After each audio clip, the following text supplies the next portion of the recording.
To other news now. There are more details this evening about the case of Clarendon teacher Natalie Dawkins. The police say they now have 4 people in custody in relation to her killing. More in this report from Dwayne Anderson. She said you never come to sing the song. I'm going to sing it today. Today is Wednesday, today is Wednesday, all day long, all day long. Yesterday was Tuesday, tomorrow will be Thursday. I may never catch the last part of the song, so you need to come. That was a video of Natalie Dawkins starting one of her online classes with her students at the Four Parts Primary School in Clarendon. It showed her in better times, doing what she loved, teaching. It is why so many of her colleagues and friends broke down in tears Thursday when they saw what is said to have remained of her. In this white bag were the bones recovered from the scene in Sandy Bay. Some of the teachers who spoke with us were distraught.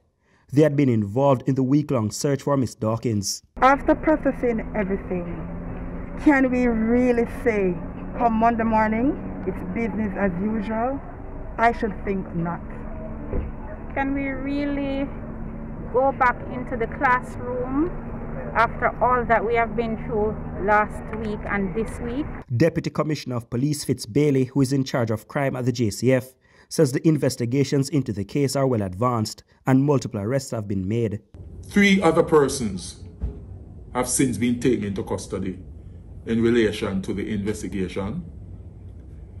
2 televisions which we believe are the property of Miss Dawkins, were also recovered during a search of the man's house, the man who was fatally shot by the police.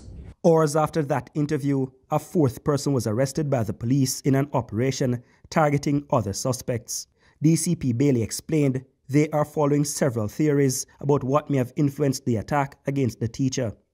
Additionally, more is also known about who was where and may have done what to the teacher.